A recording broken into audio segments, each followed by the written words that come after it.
Welcome students. आज की class में हमारा टॉपिक है prediction of shapes by valence shell electron pair repulsion theory.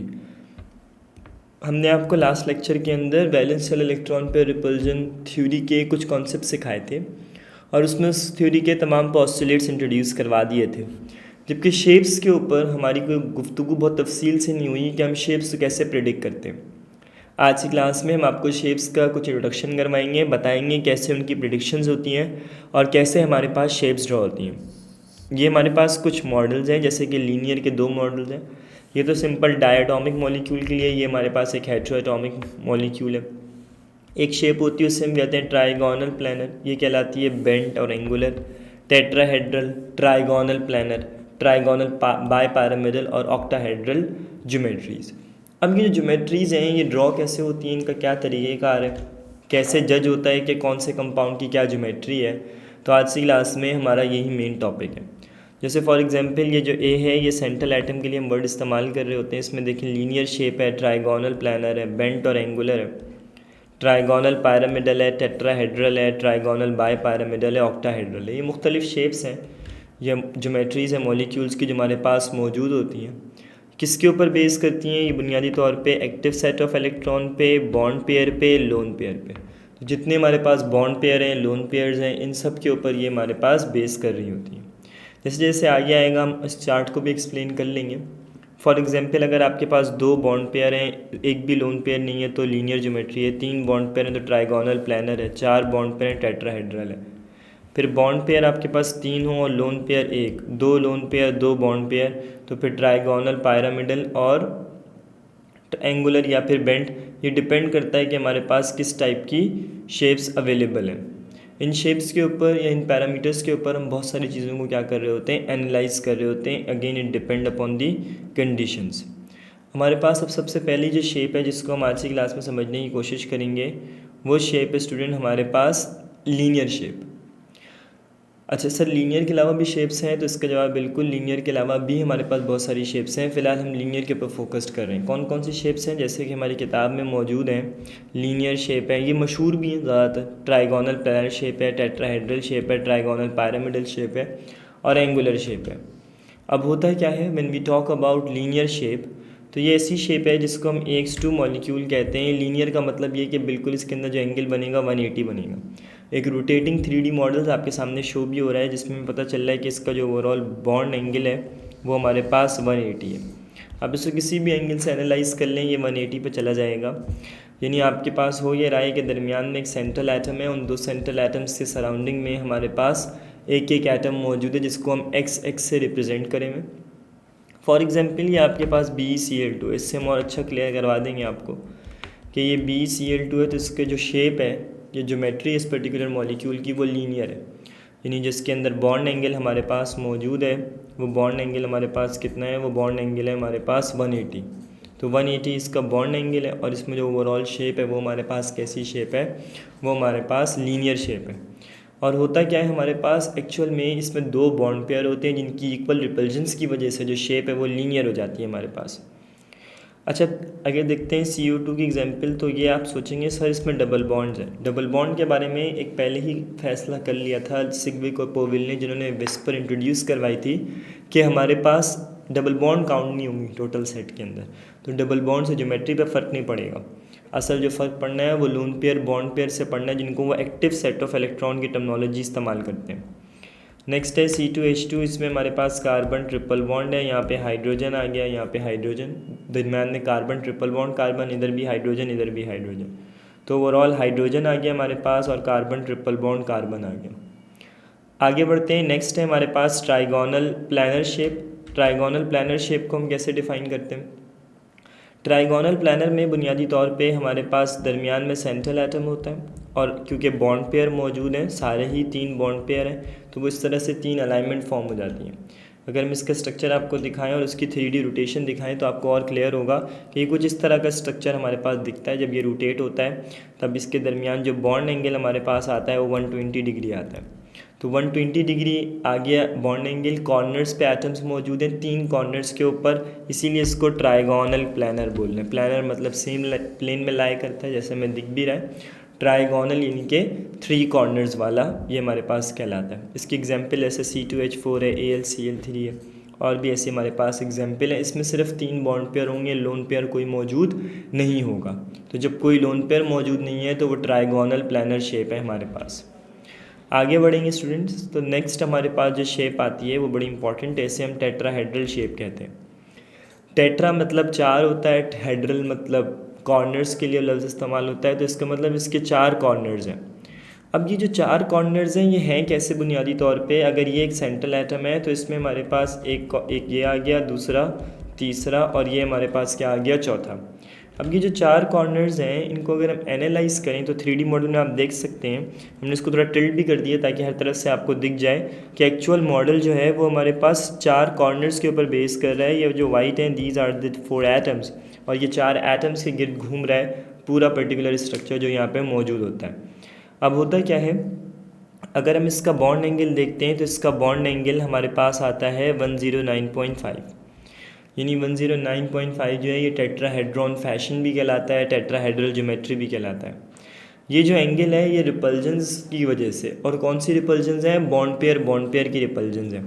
तो इन बॉन्ड पेयर की रिपल्जन्स की वजह से 109.5 हमारे पास सेट हो गया, यानी 109.5 आप इसको मिनट्स कह लें, तो उसके ऊपर हमारे पास ये पूरा का पूरा एंगल क्या हो जाता है, एडजस्ट हो जाता है। एक बात याद रखिएगा, अभी तक मैंने कोई लोन पेयर की इंडक्शन नहीं करवाई है। जब 2 बॉन्ड पेयर थे तो लीनियर थी, जब 3 बॉन्ड पेयर आए तो ट्राइगोनल प्लानर, जब 4 बॉन्ड पेयर आए तो टेट्राहेड्रल शेप डिज़ाइन हो गई है। अब जब लोन पेयर इसमें ऐड होंगे इन ज्योमेट्रीज़ के अंदर तो इनमें फ़र्क आ जाएगा।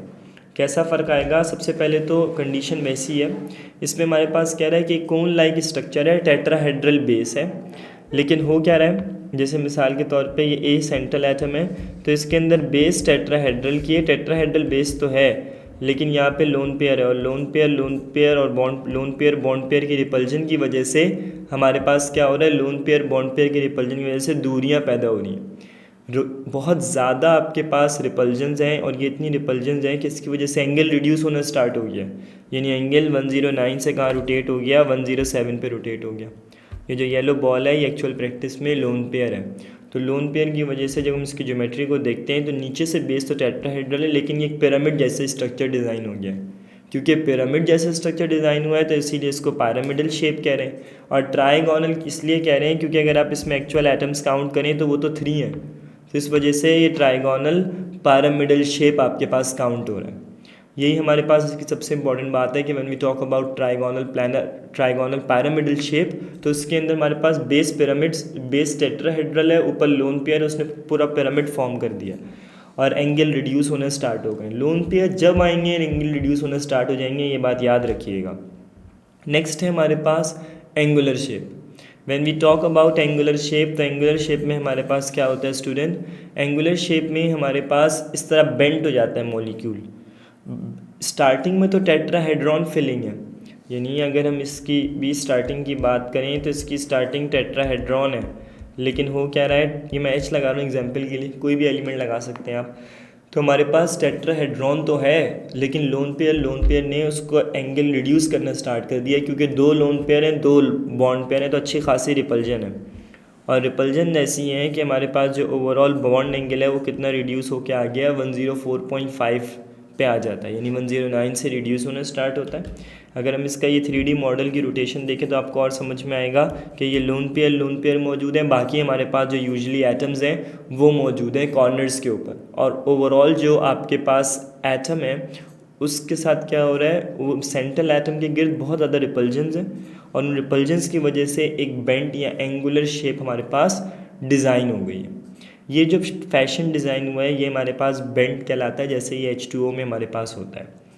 अब ये तो हैं बुनियादी शेप और उनके स्ट्रक्चर्स, लेकिन अगर मुझे कोई मॉलिक्यूल दिया जाए और कहा जाए कि भाई अब आप इसको बना के दिखाएं, तो इसके कुछ तरीक़ेकार हैं, कुछ स्टेप्स हैं जिनको आपने अंडरस्टैंड करना है।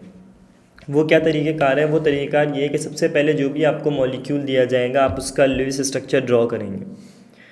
अच्छा, लुईस स्ट्रक्चर कैसे ड्रॉ करना है? ज़ाहिर है CH4 है, सेंट्रल एटम हो जाएगा कार्बन। हमेशा वो एटम सेंट्रल एटम होता है जिसका ग्रुप नंबर छोटा होता है। हाइड्रोजन किसी ग्रुप में नहीं है तो उसके साथ जो एलिमेंट होगा वही सेंट्रल एटम कंसिडर किया जाएगा। तो कार्बन आ गया, कार्बन के वैलेंस में आ गया 4 इलेक्ट्रॉन, यहाँ पे आ गया हाइड्रोजन, हाइड्रोजन, यहाँ पे आ गया हाइड्रोजन। अब क्या होगा, ये आपस में शेयरिंग कर लेंगे। जैसे ये शेयरिंग करेंगे लोन पेयर बॉन्ड, सॉरी, ये जो आपके पास एक हाइड्रोजन का एक इलेक्ट्रॉन है, कार्बन का एक इलेक्ट्रॉन्स है, ये दोनों दूसरे के साथ क्या कर देंगे, बॉन्डिंग फॉर्म कर लेंगे। अब आप देख रहे हैं तो आपके पास कितने बॉन्ड पेयर आ गए, 4। लोन पेयर आपके पास एक भी नहीं है। तो इसका मतलब अगर हम इसकी शेप ड्रॉ करने की बात करें तो 4 बॉन्ड पेयर की जो शेप होती है टेट्राहेड्रल फैशन, ये एक्चुअल प्रैक्टिस में कुछ ऐसी शेप ड्रॉ करेगा। इसके बॉन्ड एंगल की वैल्यू कितनी हो जाएगी, बॉन्ड एंगल हो जाएगा 109.5। और ज्योमेट्री इसकी कैसी होगी, ये आपके पास एक टेट्राहेड्रल ज्योमेट्री ऑक्यूपाई कर लेगा, यानी ओवरऑल जो इसकी ज्योमेट्री है वो हमारे पास कैसी रहेगी, टेट्राहेड्रल रहेगी। देखिए लिविंग स्ट्रक्चर में ये बहुत बड़ा मसला है कि लिविंग स्ट्रक्चर कोई भी बंदा कैसे भी बना सकता है, लेकिन जब बेस पर बनाया जाता है तो उसमें एक प्रॉपर आपको रूल्स एंड रेगुलेशंस को फॉलो करना पड़ता है। जब तक आप उन रूल्स एंड रेगुलेशंस को फॉलो नहीं करेंगे तब तक आपको क्लैरिटी नहीं होगी। एक दफ़ा दोबारा भी समझ लें ताकि आपको और अच्छे से क्लियर हो जाए कि करना क्या होता है। सबसे पहले सेंट्रल एटम लिखते हैं, उसमें जो भी लोन पेयर्स हैं वो लिखते हैं, फिर हम लिख देते हैं हाइड्रोजन, हाइड्रोजन, हाइड्रोजन, हाइड्रोजन। अब क्या करेंगे, अब ये करेंगे कि इसके अंदर जहाँ जहाँ बॉन्डिंग बनती है वहाँ पे जो है हमारे पास बॉन्डिंग बना लेते हैं। अब क्या होगा, इसमें कितने बॉन्ड पेयर हैं, 4। लोन पेयर कोई भी नहीं है। बॉन्ड एंगल जो है वो 109.5 होता है, ये हमें याद करना पड़ेगा। और ज्योमेट्री इसकी कैसी होती है, टेट्राहेड्रल होती है। हर दफ़ा हम इसको इसी तरीके से क्या करेंगे, डिफ़ाइन करेंगे। ठीक हो गया। अब हम आगे देखते हैं। इसका ये एक प्रॉपर स्ट्रक्चर है जिसमें लिविंग स्ट्रक्चर की हमने लाइंस खींच दी हैं और लाइंस खींचने के बाद प्रॉपर इसकी जो ज्योमेट्री है वो शो करवा दी है। ये जो बॉन्ड एंगल है ये आपको शो करवाना पड़ेगा क्योंकि ये बड़ी इंपॉर्टेंट चीज़ है। इसी से हम बहुत सारी चीज़ों को बाद में चल के एनालाइज कर रहे होते हैं मुस्तकबिल में। अगर हम आगे बढ़ते हैं तो नेक्स्ट है हमारे पास NH3 का मॉलिक्यूल। अब अगर हम NH3 की बात करें तो इसमें नाइट्रोजन है। नाइट्रोजन के वैलेंस में 5 इलेक्ट्रॉन है क्योंकि नाइट्रोजन ग्रुप 5 से बिलोंग करता है। अब क्या होगा, यहाँ पे हमारे पास आएगा एक हाइड्रोजन, यहाँ पे आएगा एक हाइड्रोजन, यहाँ पे आएगा एक हाइड्रोजन। अब क्या होगा, यहाँ पे इसकी बॉन्डिंग स्टार्ट हो जाएगी। तो ये 1, ये 2, ये 3, यानी कि नाइट्रोजन ने अपना ऑक्टेट कंप्लीट कर लिया। अब अगर आप देखें तो इसमें एक लोन पेयर हमें डायरेक्ट दिख गया, ये रहा, और बॉन्ड पेयर कितने आ गए, 3। इसका जो बॉन्ड एंगल है वो 107 है। अगर ज्योमेट्री के एतबार से बात की जाए तो मेरे बेटा हमारे पास इसकी जो ज्योमेट्री है वो हमारे पास कैसे बनेगी। अगर गौर से देखें तो 3 कॉर्नर्स हैं, ये हमारे पास है ट्राइगोनल क्योंकि 3 कॉर्नर्स हैं, और बेस इसकी पिरामिड है और ऊपर से लोन पेयर ने रिपल्जन करके इसको पायरामिडल बना दिया। तो ये कहलाता है ट्राइगोनल पायरामिडल ज्योमेट्री। अगर हम इसका स्ट्रक्चर ड्रॉ करें तो ये हमारे पास कुछ ऐसा स्ट्रक्चर ड्रॉ होता है। ये ट्राइगोनल पायरामिडल ज्योमेट्री हमारे पास ड्रॉ हो गई, 107 डिग्री इसका एंगल हो गया। लोन पेयर ने रिपल्जन्स क्रिएट कर दिए इस तरफ, लेकिन उनको लाजमी नहीं आप शो करवाएं, बस इसका डायरेक्ट ऐसे स्ट्रक्चर बना लेंगे तो ये सवाल आपका सॉल्व हो जाएगा। आगे बढ़ते हैं। नेक्स्ट है हमारे पास H2O। अगर हम H2O की बात करते हैं तो H2O में हमारे पास इसका लुईस स्ट्रक्चर कैसे बनेगा। ऑक्सीजन है, ऑक्सीजन के वैलेंस में कितने इलेक्ट्रॉन आ जाएंगे, 6।